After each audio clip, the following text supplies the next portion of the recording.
Thank you, Varsha. Thank you for such a nice introduction.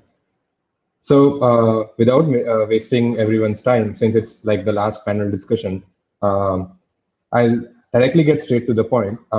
Let's discuss about uh, how to find your first job. And we have these amazing set of folks who will be sharing their journey of how or what their journey looked like in finding their first job.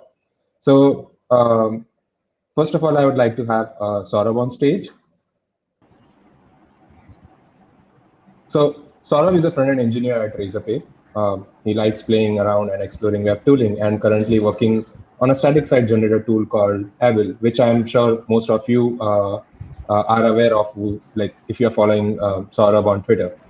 When he's not coding, he likes to read about astronomy and go on walks and tracks. So a huge round of applause for Saurabh. Next up, we have Megha. Megha is she's a software developer at Hashnode. She's helping build the product folks community. She's pretty much into product management as well. When not in front of screen coding or interacting with the community, she loves spending time creating paintings and animated short films. A huge round of applause for Megha as well. Next up, we have Vishwa, who's our MC for this edition of the conference. Vishwa, she also is Vish for short. She works on the developer relations team at Hasura and is usually found in her natural habitat, reading the world's best minds. Her love for poetry runs deep, and she writes a little bit of that too as well. So please welcome Vishwa. A huge round of applause. So let's start this discussion with. I want to first talk about what are your education backgrounds. Like, let's just talk about what has your graduation journey been like.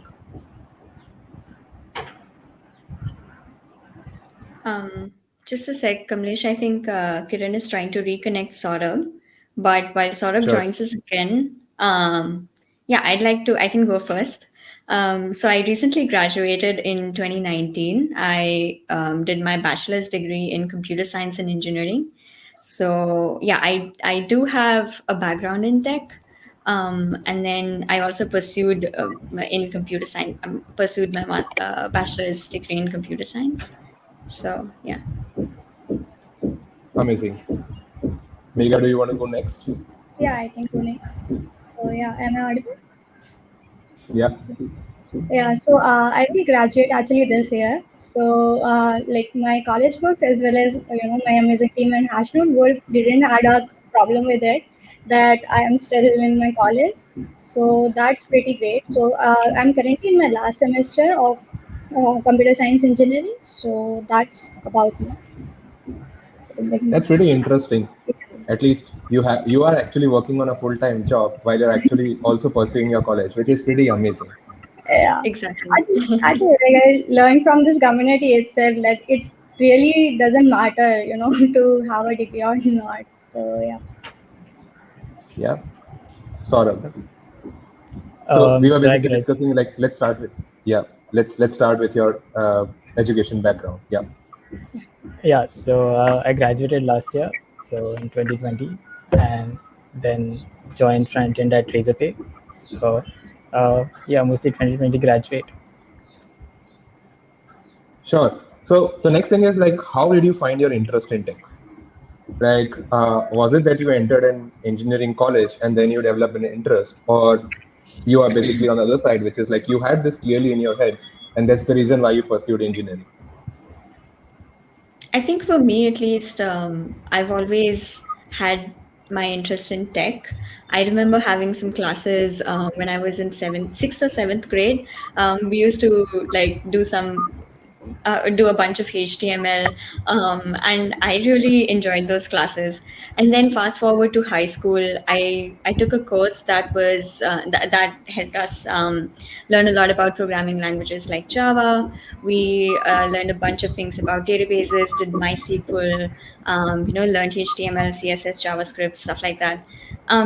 And then I realized that tech, but also, to be specific, web development was something that really aligned with my personality, the kind of person I am. I believe that I'm a creative person, and so just punching a few lines of code and seeing that response on web, seeing that morph into something on the web, it was just very fascinating to me. So I think I was always interested in tech, and then I went on to pursue that as a profession. So I pursued my bachelor's degree in computer science. That's interesting. Yeah. Yeah. Uh, For me, I would say like I really like the point that Vishwa said, like punching a few lines and then seeing it working on the web. So I think like that's the only thing that keeps me interested on daily basis nowadays too. So I wanted to do something around tech, or and something around arts. So I couldn't find the art college or something around that could fit me, so I joined an engineering college. From there, it simply went like how you find a good shoe for yourself. You try and see what fits. So I like kept a baseline that as long as I'm trying something, I would like create one or another thing with it. If I find it interesting, I will like go ahead, otherwise I'll switch. So I kept doing that until and unless I like came to the thing that I'm doing right now. So that was like that's really long, but yeah, that was like most interesting part till now. that's really amazing because I still think about doing that even today. So what all Yeah. things did you Yeah. try? Yeah, so that might like few people know, few people don't. So I like started with copywriting and content writing. From there, like I had interest in art, so I thought of giving graphic designing a try. Then that got me into web development, and then like it was like really long road. And I think like it still keeps going. Like I joined a full time job, but if I get to know something that a name of something, and I feel that I might like it. So on as a side project or something, I like keep doing stuff. That's surprising because I never knew about copywriting when I was pursuing my graduation. So that's pretty interesting to hear out. Yeah. Sure. I guess Yeah. for me, um, I used to play a lot of games. So I had it in back of my mind that hey, maybe I should just go and build some game like this, and so that people will play. So I had this in back of my mind, but I wasn't aware enough to go and explore things on my own. So I just kept going with the flow and joined engineering. And I think in engineering, we like in first year we genuinely had a good teacher. So she just taught so well that I got better at it, and then so it like kind of aligned that hey, I'm better at this, and I also want to build a game, so it sounds fun. So let's just go and see. So that's how I got Nice. into it, and then I guess I relate to Mega about like exploring. You just go and explore. So initially it was Android, but then Android was like super slow with the Android Studio and all the setup. So I just kind of got bored of it. So then the web, like as Vishwa said, you can just change things and you can just get the response really fast. So the front end kind of got into front end like that, and just exploring, So still that's exploring. so that's basically developer experience has played an important role because since you had the faster feedback loop and that's the reason you were tricked into front end, which is pretty Yeah, nice to hear. yeah, that's basically the core reason I didn't try Android. All right. Sure. So how all of you were like kind of utilizing your time in college? Because honestly, like this is the common common what do you say, a stereotype, right? That most of us get trapped into the race of chasing scores. So like I want to hear from you folks, like how had your journey been? Did you face certain those kind of things, or like how did you overcome that? I think in our education system, it's a very expected and typical pattern that people will definitely impose rote exams on you. They'll expect you to score well. They'll expect you to take exams and take tests and stuff like that. And I was a good student. I used to go to classes and all of that. I used to get good scores, but I never really intended to get good scores as a as for it to be the sole destination.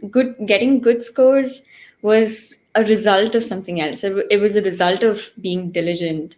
And diligence is something that will get you somewhere, right? Not getting good scores. So I think when I was in college, apart from just attending classes and like taking exams and stuff, I think I used to always focus on um, trying to apply my knowledge somewhere, or at least trying to explore how I can, go beyond these things, like just the classroom scene, right, in college. And I was grateful that we had some professors who would push us to participate in extracurriculars and co-curriculars that would actually contribute to our professional careers. So that was kind of my college. So we used to like organize seminars. I remember that in my second year of college, a few friends and we started a developer community in our college, which was like the first in our university. We called it Unified. It was a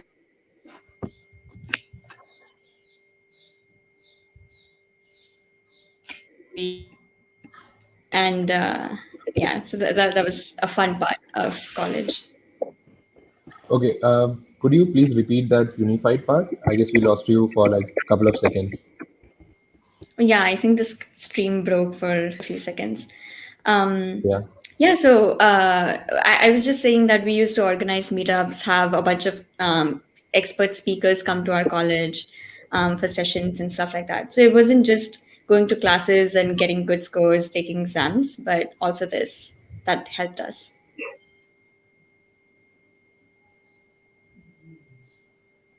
Yeah. Megha, do you want to add to like how has Yeah, your journey been? yeah. So I was scoring good in my like in initial semesters because like I was like giving too much time to academics. Then like in my I would say in my third sem or like in the mid of my second semester, I realized that I won't end up anywhere if I kept going with the academics.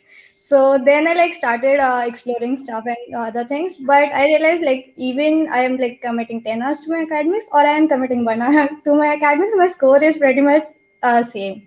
So once I realized it, like that became my threshold that I would study this much and score this good grades so that I don't have to see some negative in my house to like they would say like you're exploring stuff that's good but you don't accumulate backlogs in your college. That's another sort of pressure to handle. Yeah. So yeah, as like there's So how are nothing you handling that? getting good grades as long as it is not eating up your time.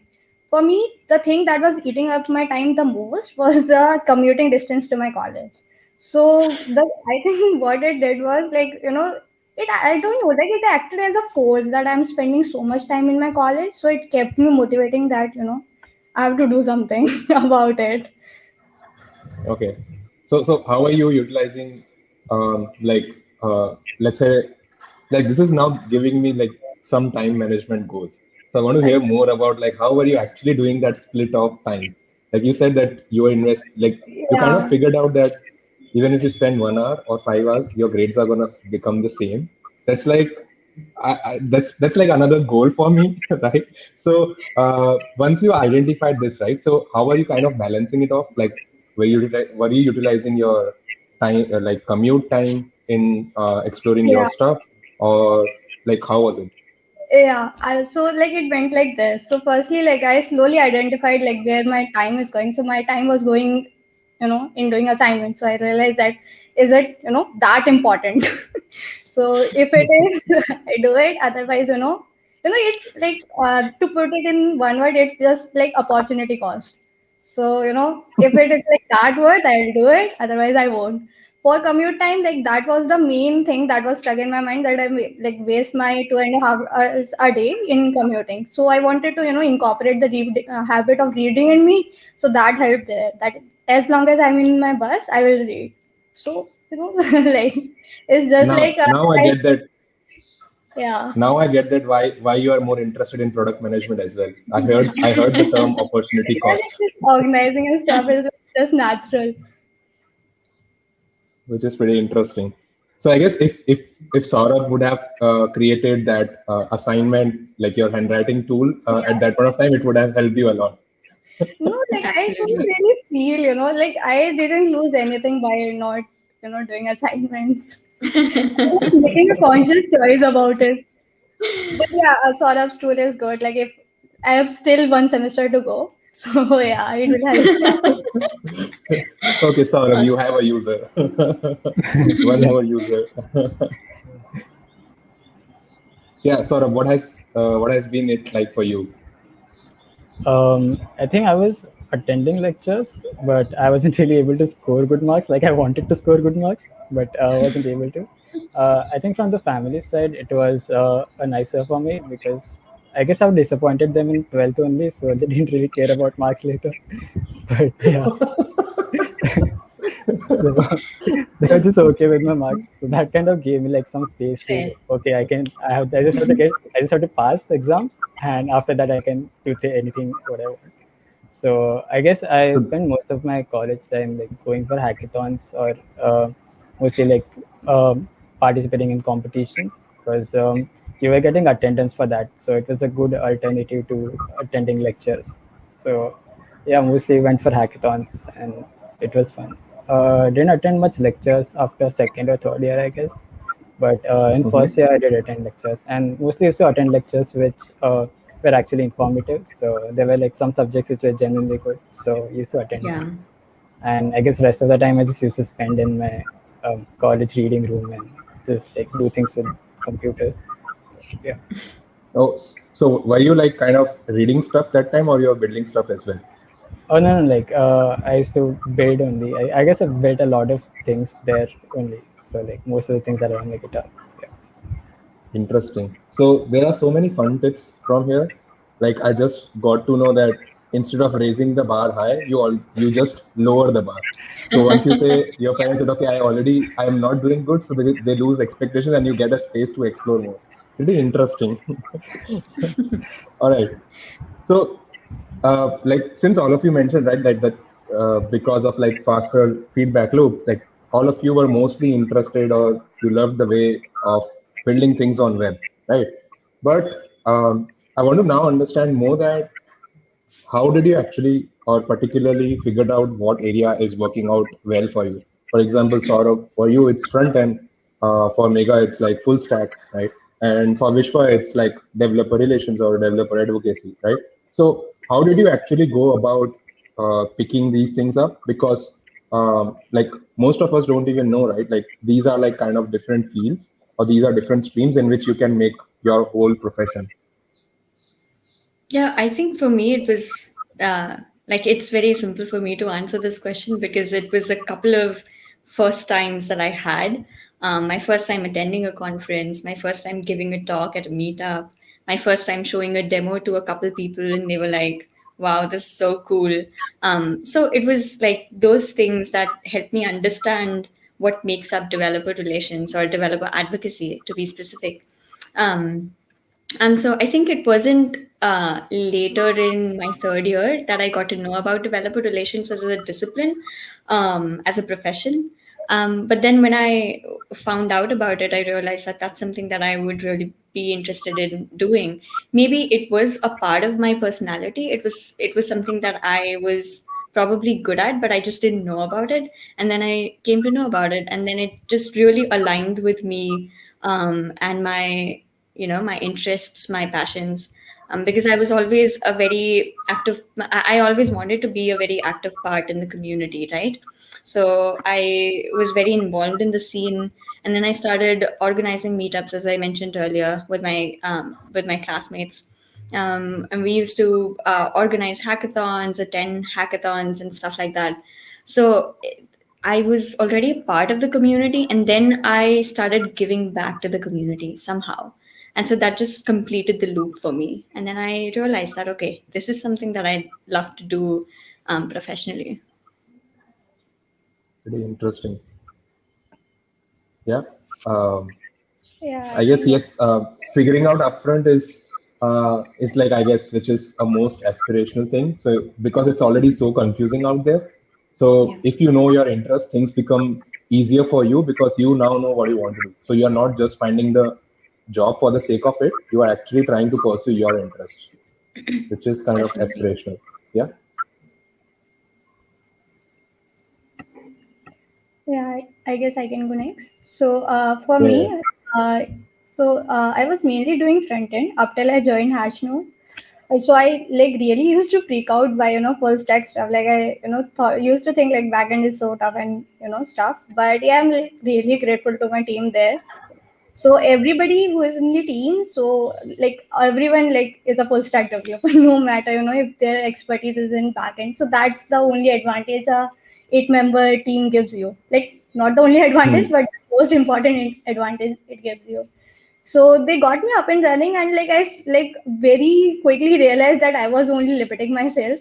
So once I started seeing that I'm able to build things end to end, I like started enjoying it, and that's how Yeah. I got into speed. Yeah, you basically get that privilege that you own that entire piece, Yeah, exactly. and you don't have, and you are basically reducing the obstacles on your way, so you are more productive that way. Yeah. Interesting. I guess for me it was a lot of like do it and see if you're liking it. If you're not, let's just go back and switch to something else. So that was like most of it. So I guess I initially tried, like I said, in Android. Then I got into web, but mostly HTML, CSS, PHP, and just skipped the JavaScript because I guess I hated the JavaScript then. So yeah, I just skipped it. And then I got an internship at JavaScript, which was like completely JavaScript. It was Node on the back end and Angular on the front end. So You I might learned lose a a lot couple of of JavaScript fans today. JavaScript. Yeah. So I'm yeah, just I kidding. learned a lot of JavaScript there, and I guess even in JavaScript later, I just mostly into the UI part of it, the front end. So and then eventually into game development because that is why I started coding. But then I guess I also like started liking the tooling part. So building npm packages, just having some CLIs. So I guess later it just took a step back and went into the tooling part. So I guess that is the part I'm exploring right now. Not sure if this is what I'm going to do for like the rest of the time, but yeah, liking it now. Nice. So it's still good to hear that you have not yet limited, like all of you have not yet limited yourselves. You still are open to like explore other things, but you know that what you are good at, and at least you want to try it out before you leave it, which is a pretty good way to look at it.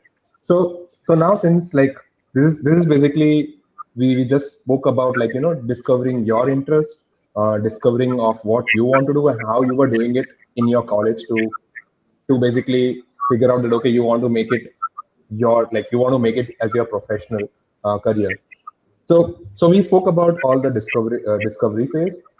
Now let's talk about um, like how did you actually find your job, because that's like the next important step, right? Like you discovered a lot of things, you did a lot of experiments, um, but how did that turn out in like finding your jobs?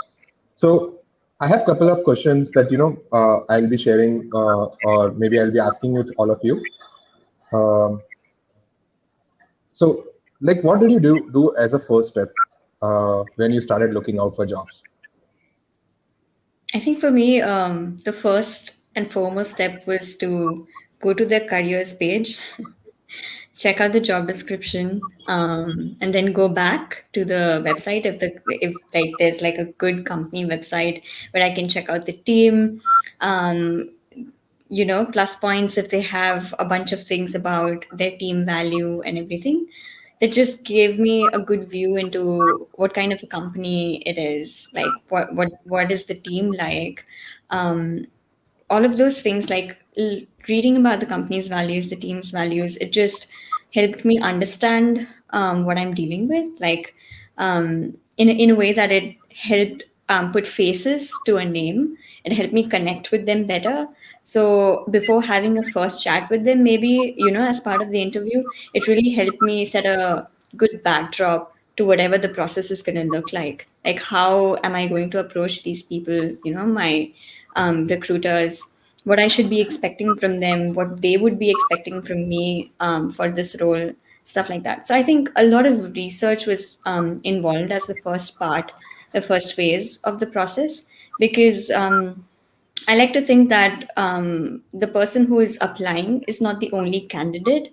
We are a candidate for talent, like they are looking for talent, right? So we're not the only one looking for a job. They want to provide a job to someone who's a good fit. So they're as much keen on finding someone good, a good candidate.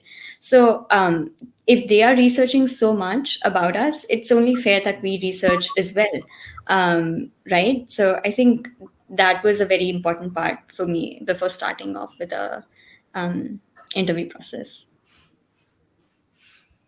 Interesting. So research is what was like your first step, if I have to summarize it. Like you were basically looking out like what companies are hiring for this particular role, what are they actually looking for, and then like the research phase was the first thing that you started doing. Absolutely, yeah. How's that been for you, Megha?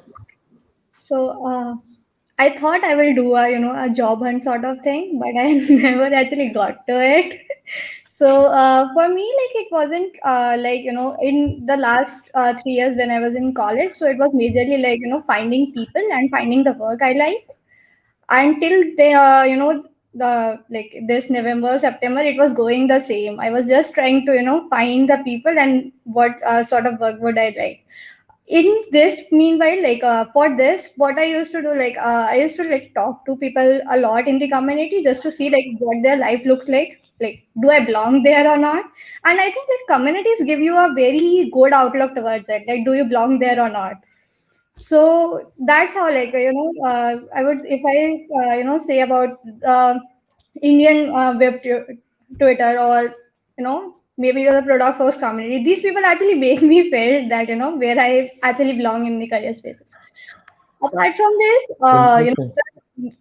the talking I did in the community, uh, I think like then like Hashim people reached out, and like I simply saw that if I build a startup of my own, it would look like them. So I'm already getting a prepared baby sort of thing, and now I can get on board with them. So it was majorly like yeah, even if I start building something from scratch from today, after 5 years, I wanted to look like Hashim. So yeah, that's how it all of it matched. Apart from this, I did interview at at like 4 or 5 places in this meanwhile, just to see like how the interview processes are going. So the surprising thing is I was interviewing for both APM roles as well as dev roles, just to see how it goes.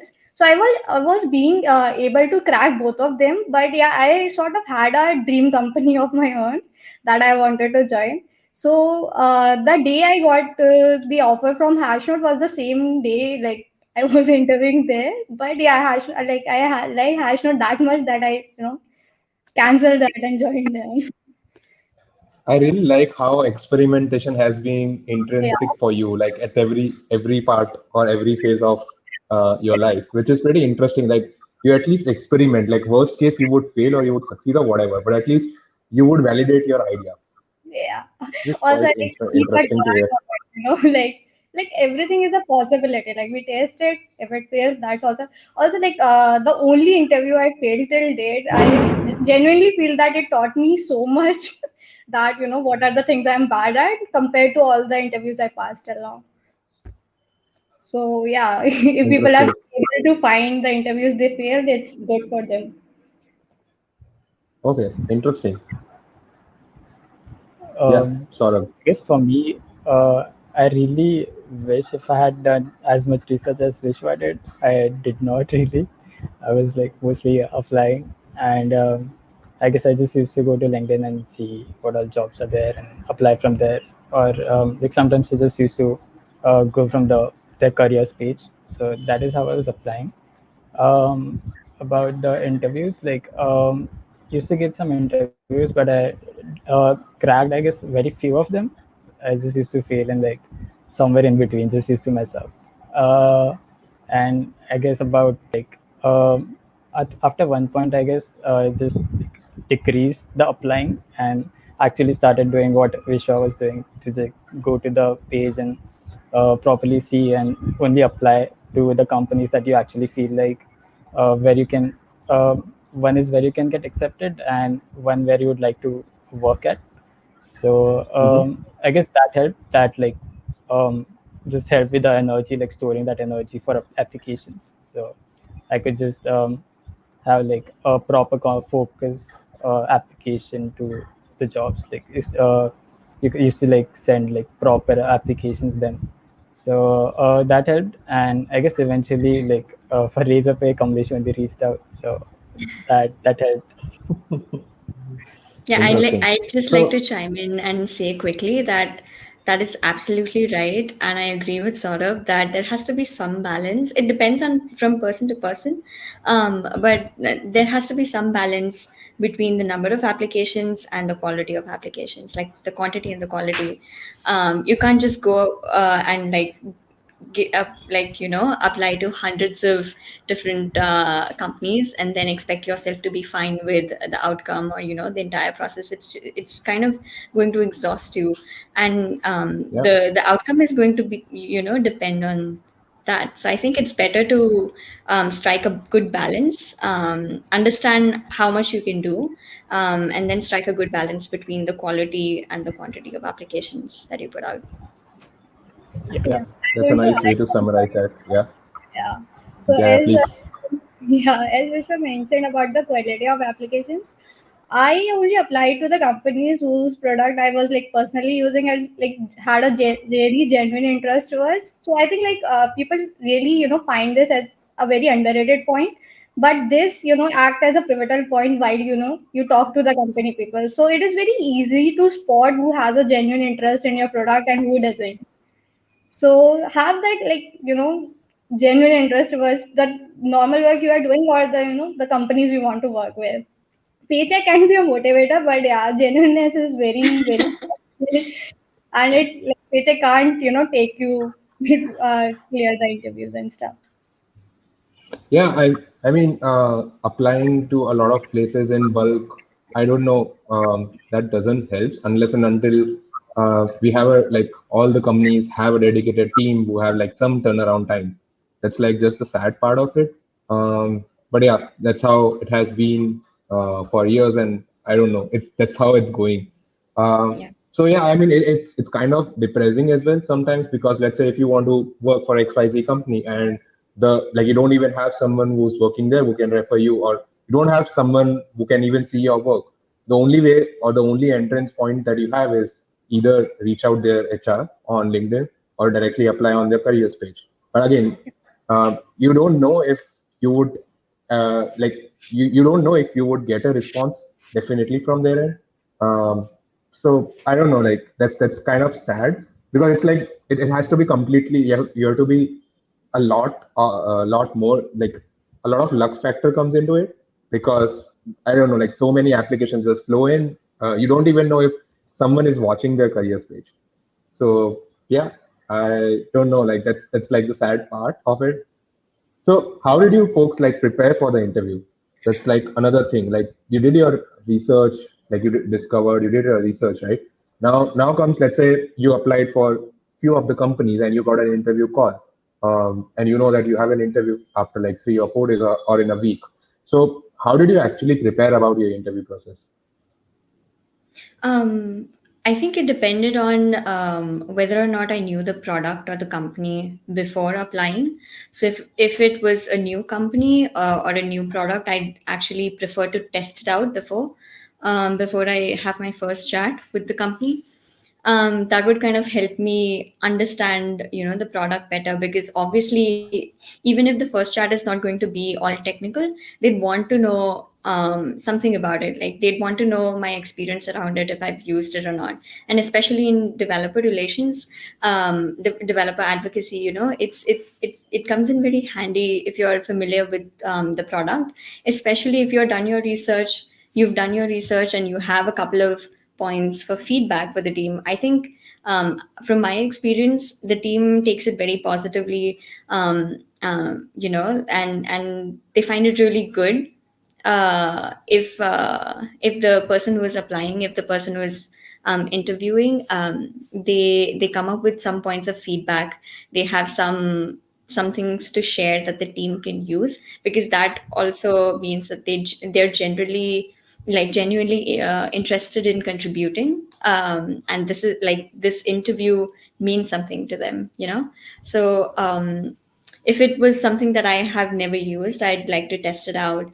I would, fork a couple GitHub samples if they have something, go through the documentation, because actually really, I'm actually very passionate about documentation in general.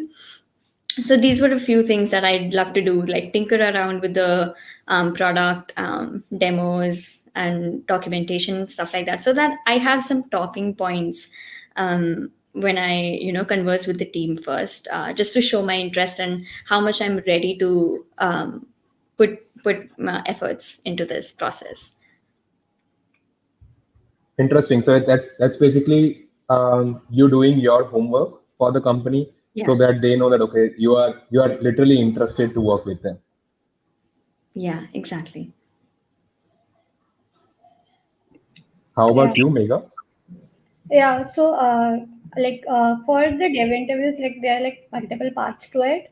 So if it is like coding rounds or something around technical, one thing that I notice is the best thing is to like have the basics strong. So major of my interviews majorly revolved around JavaScript basics, like basics like the core concepts of it instead of something fancy, even at many reputed companies. Apart from it, the main hurdle is to get an interview if you are you are not dependent upon your college or something. So I think as you mentioned that it said that who checks the career page or anything, but I think it's not that tough to raise from that average line that company people notices you. So what I did, 3 4 times, that when I got the interview in the products I was interested in, I simply picked a problem statement around it based on if their founders are talking somewhere and I heard it somewhere like they are facing a problem around this. Then I explored their products around it and make case studies around it. So this served as two things. It served as a proof of work that I know things around PMing and stuff for my APM interviews as well as my dev interviews, because like in dev interviews as well as the first talk is around this only, like are you even interested or is this just a random application you are Yeah, joining. yeah, So yeah. yeah, those those case studies actually act like a very acing thing that the founders or the HRs or anyone got like super interested in acing up the whole interview process. So that was one point. Rest, like I mentioned about the coding stuff, that the basics were like the major thing that helped. Apart from this, I think having good projects Saurabh is creating a static site generator. So that really act as a start point that interviewer can talk to you about. So it's really important to have a proof of work of your own as well as something that is very specific to that company, that shows you are putting effort before coming to them. Nice. So that's basically you're saying that if I have to summarize that, that's like you first do your homework again. That's again first thing. And the second thing that you mentioned is you showcase your side projects so that they know that like you have that as a selling point Yeah. because you have already done some of the work so that it becomes easier for the interviewer to evaluate you, because in the end if they want to look at your code base or how are you good at problem solving, they can just look up at your side projects and then they can take like it makes the evaluation simpler for them, which is a nice way. Yeah, Yeah, like interesting. if we make things simple for them, that's good for them as well. Like they have to interview a lot of people, so they're like generally happy with it. Nice. Yeah. I guess for me, my preparations, like build mostly just used to go and search for if they have any open source project, just see if they have anything on GitHub. So just playing around their projects, like trying to use them, like as Vishwa said, just seeing what they're working on and what else they're like planning to do next. So that was one part. Later for the actual preparation, I guess it was mostly brushing up the JavaScript, just going through the interview questions and all of that. Just used to play around hacker rank for some time. So that was one part. And yeah, as like Mika said, the projects help. So you have this, you get to, so usually your conversation revolves around the project if you have some. So you can just, you just get some space because you have built this project, you know most of the things, like you know how it works, you know how you, what you use. So that kind of helps with the conversation. So yeah, that to help.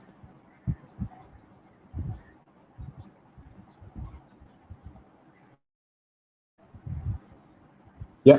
So your side projects basically kind of work in your favor because you have something to revolve the conversation around.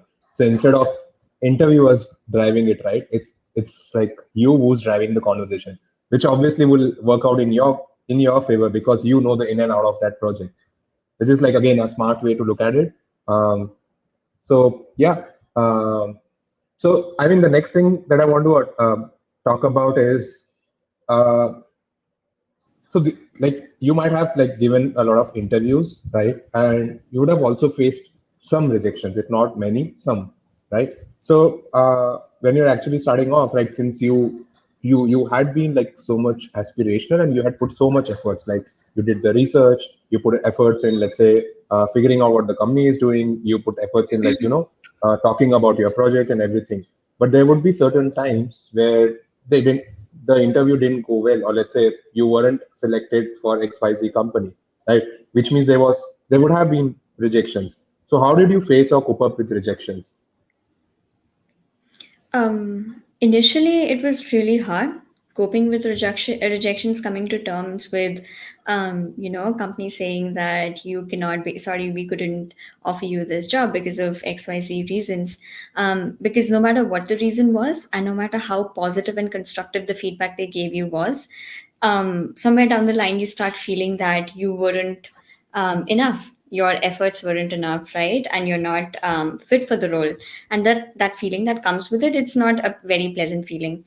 But then I think what's important to be able to cope with rejections is to make sure that you can bounce back from that rejection. And one way you can bounce back from that rejection and start over again is if you constantly ask for feedback. So it doesn't have to Hmm. necessarily be a bad experience for you. You can make that experience into something positive. You can ask for points where you can improve upon, and you can actually put in the work that would help you in your next set of interviews, right? So you can turn that into something that you can move forward with, instead of that being a blocker in your career, right? So instead of regretting that kind of process and being sad about it, I think what worked for me was I would set up a call, or maybe start an email thread with the people who were involved, have a very light conversation about what I could have done better, no matter what the results were. And then that kind of helped me feel better about it, because now I had something that I could work on, right? That I could improve upon. I knew where I was lacking, and that was better than not knowing how I can do better in my next set of interviews. Interesting. All right. Yeah, Mega, you can go ahead. Yeah. So like the first half is like Vishwa only. So I feel like bad interviews tell you educate you more about yourself than the good ones. But I've seen like most of the like it's a 50-50 thing. Some of the time people are genuine enough to give you feedback. Sometimes you can like get that feedback on your own, like there would be something that I know I wasn't able to answer this, so I know what I wasn't able to answer. But sometimes you answered all of it but still you didn't get it, then it's very helpful if the interview tells you. And sometimes they don't really like there is a lot of ghosting around it, so they don't really respond to you. So I think like I don't know, like I really didn't, felt bad about it because like I was like very clear about this. Like my work or my career is something I'm gonna devote like one third of my life to, or like half of it, depending on how many hours I work. So I one interview is like, and if I didn't get the feedback is something that I can easily overcome. And yeah, there is a lot to come, so yeah, it just keeps going, so I don't really have anything around it, like I don't really feel sad about it. I just move to the next thing.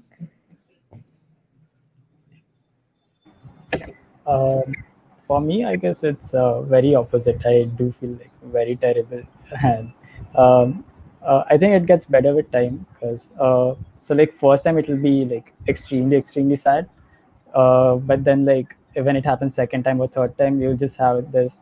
You can just point back and say, "Hey, this the first time it happened, and it's fine. Like I'm at better position anyways, so didn't change my life much." So yeah, that kind of helps. Like even now when I look back and see the rejections, it's always like, oh, I'm anyway like working at a better place now. I'm just doing well. So didn't like break my life. So like next time I get rejected, I can always just point back and say that, hey, that was okay. Yeah, I would I guess just quickly like to add something to that. Um, I think why rejections feel bad is because we feel like we haven't accomplished anything, right? That we failed. So what helps really helps me with rejections is when I take a break after like a big rejection. So what that helps is it gives me time to start working on something that would help me feel more productive, more accomplished, right? So those breaks in between interviews, especially after rejections, those breaks were really important for me. I used to take that time to recharge, to because I used to go in that existential crisis mode. I would ask myself, why am I even doing this, right? So I used to take that time to understand why I really love what I'm doing or what I want to do as a profession, right? So I don't know. I used to take that time doing side projects, maybe applying for a few more talks, giving talks at the conferences, going to conferences, talking to developers, just genuinely things that I really loved. Instead of doing it professionally as part of a job, I tried doing it in my own time, and that used to really help me overcome these rejections. So yeah, I just wanted to add that. so. That's basically don't let rejections pull you down. You have to come over it, and because all the rejection doesn't mean that you are terrible or you didn't Exactly. do well. It could Yeah, also don't mean take the it too opposite, right? personally. Yeah. Yeah, it's like just another job, or it's not the end of life. So instead of rejections pulling you down, rather look at the other side, which is like, okay, what didn't go well, and maybe pick those things and try to again experiment with them in your next interview, because that's how you will learn as well. Because um, interviews again are like kind of evolving things that once you start giving interviews initially, you might face certain things or it didn't work out. All you can do is like just take up the positive things, or let's say what didn't go well, and work on it. And yes, breaks. Yeah, which is like I'm hearing it for the first time that you take a break after rejections. Yeah, I guess a lot of definitely. people might try that. I needed to recharge myself, and I just want to put it out there that let's normalize taking breaks in between interviews, especially after rejections. We need that time, and it's okay to take that time, because Yeah. sometimes family, sometimes society puts this pressure on you, especially if it's your first job, if it's right out of college, they tell you that, hey, now is your time to get a job, what are you even doing? Why are you wasting your time? So I think it's important to normalize taking breaks and taking your own time, moving in your own pace. Yeah, and also like I'm thinking that taking breaks would also help you, because you are actually disconnecting yourself from that infinite loop that's going on. Like you Yeah, giving interviews and it's not working out, you giving interviews and it's not working out. It's like once you get disconnected, maybe go into a separate zone and then again come back. yeah, yeah. And maybe things I think change.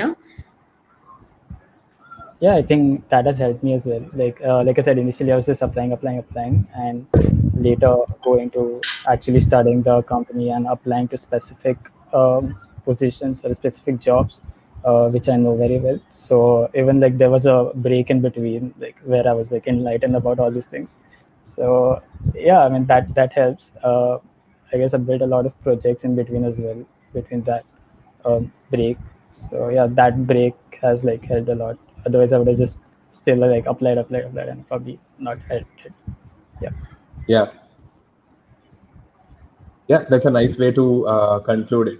So, like, how did community play a major role or some sort of addition in helping you find your job? Or let's say not just community, but what I mean is interacting with people or talking to people about what are your interests, or like looking at what the industry is going towards.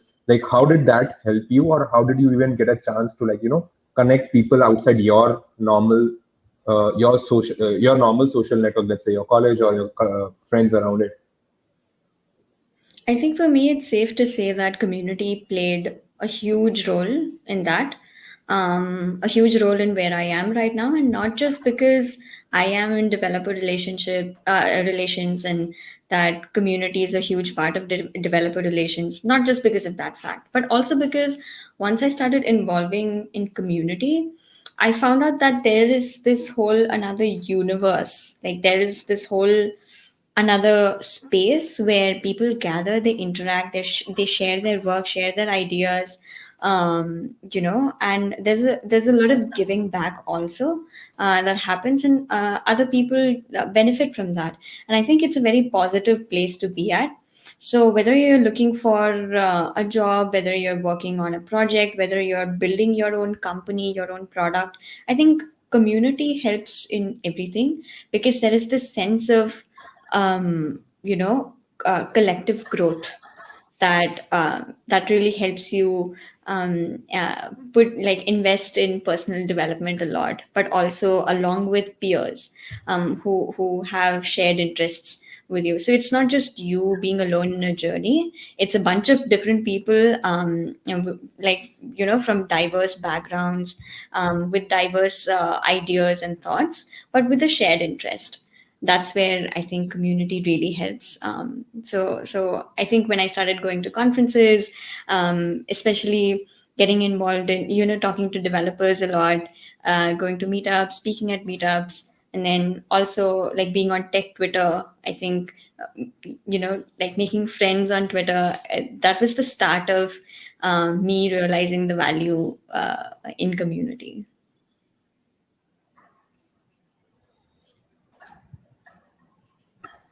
Yeah, Mega, what are your thoughts about it? Yeah, I think like I totally 100% agree with every word which was said. So yeah, community like really plays a very important role no matter like at which stage you are. You don't necessarily be on the stage of finding a job to to be in the community. You can be on the starting point as well. So like it acts both ways. So once you start interacting with the community, you will find both sort of people that those are like thousand steps behind you, and those were like 10,000 steps ahead of you. And it's like just having a web of both. And like I have a lot of friends who are like trying to find their space in the community. So one thing that's there is like right now we are talking about it, and there might be people who would be seeing it, but they feel they haven't found their space in the community. So it takes a lot of time to to reach that point that you think like right now I'm in a community where I belong. So I remember like it's been like 3.5 years I've been trying talking to people and stuff, but it's a very 1 year or so only when I feel that I'm in a community that I belong in. The rest all of it was important to like reach this point, to like find that one person with whom the whole node got connected. So yeah, like it's both important, like to discover a community where you belong as well as to be part of it. So just you like just keep constantly feeding the people who are like behind you. That also helps you with your imposter syndrome. That do you even know anything about the things you are doing, as well as like keep in loop with the people that are ahead of you. Yeah, it's just about like finding people and sharing your ideas. Yeah. It's like if I have to like kind of summarize what you and Vishwa were saying, right? It's like if you are able to find the right set of people with whom you can discuss ideas, that's how they would also know, and you are basically sharing your interest and not actually attributing it to like finding a job. Yeah. Yeah, Saurabh, do you want to add to it?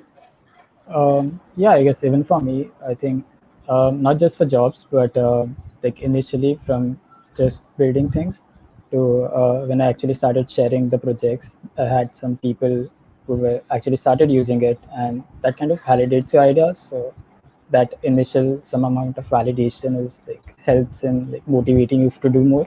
So Mhm. that helped even and then attending meetups. So just meeting so many people. So even when I was applying to any company, I could just I had someone, if I had someone who in my like network who is working, I could just go and ask for the proper review. So that even that helped. And just in general attending meetups and getting all the information, even like this talk and the talks I've given before, I don't think so I would have really cared to give talks as such.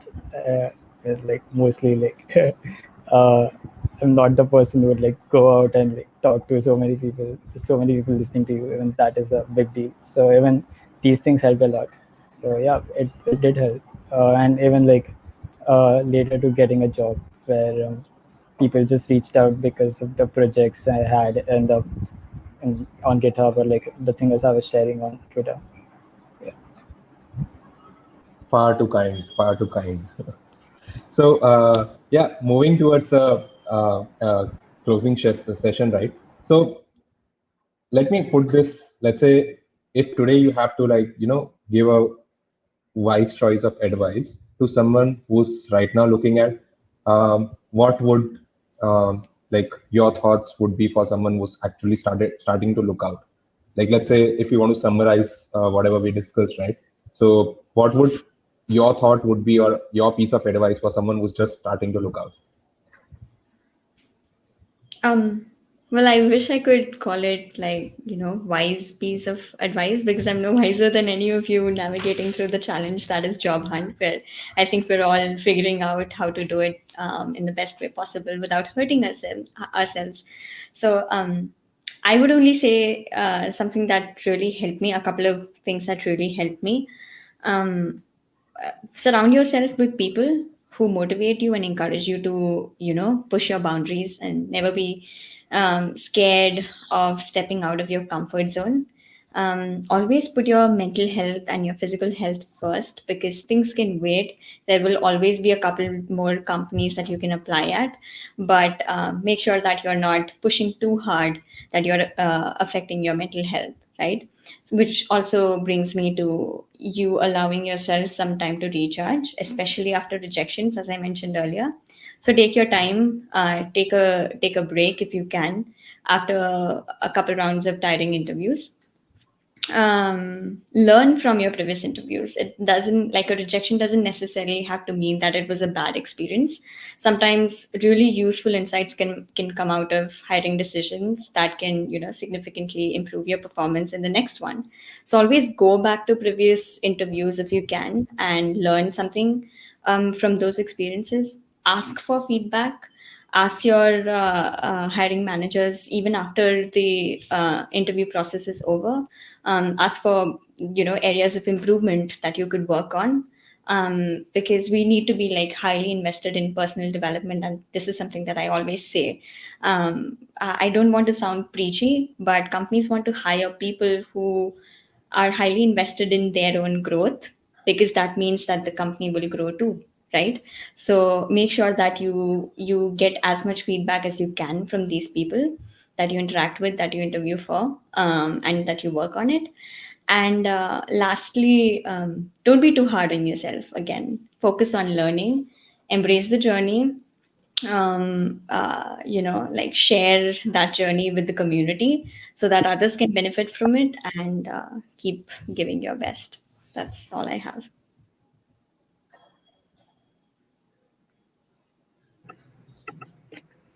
Yeah, that was indeed a word of advice, wise advice. So I call that.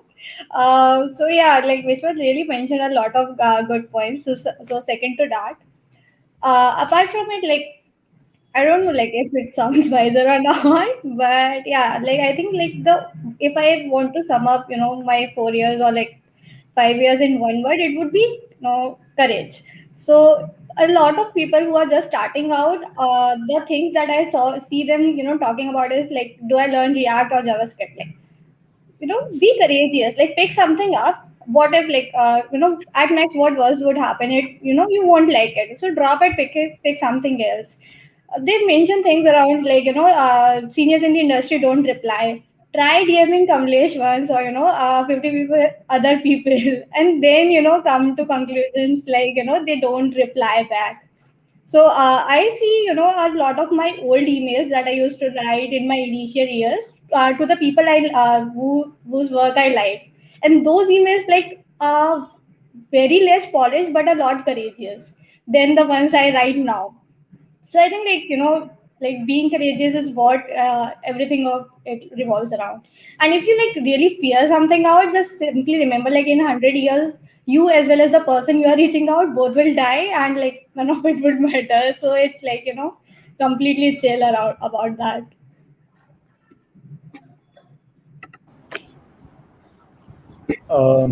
I guess from my side it'll be uh, so a lot of decisions which I was making 2 or 3 years back. I used to think that these are the lifetime commitments, and if could be like smallest decisions, even things like which framework to choose. If I choose this framework, then I used to think that okay, cool, I have to stick with this like for the rest of my life, and this is what I have to get a job in. But I guess you will always have some space to step back and say that hey, maybe I did try this out, but I'm not liking it this much. So let me just step back and switch to some other thing and try it out and see if it works now. So it will be that like whatever decisions you're making right now, they are not really lifetime commitments. You'll always have some time. You'll always have some space to explore other things, and I guess we usually try to be do things perfectly, where you just do step one and step two and step three, and you just want to get it right always. Maybe that uh, like we I wish if it had happened that way, but maybe it doesn't. So maybe just do try to do things perfectly, maybe, but also know it, and also have it in your back of my mind that maybe uh, everyone is going to have a different journey, and there is no really one perfect way to things. So, yeah. I don't know how to sum it up because my imposter has literally kicked in. Look, like hearing to all of your thoughts. I mean, how thoughtful all of you can be. Like, I don't know, like a huge respect for all three of you. And I'm sure like a lot of people would have got a lot of insightful things from here. I'm literally blown away with hearing out all your journeys and your thought processes. So yeah, I'm literally honored to have like host all of you. Thank you so much. Thank you for having us. Yeah, same. Thank you.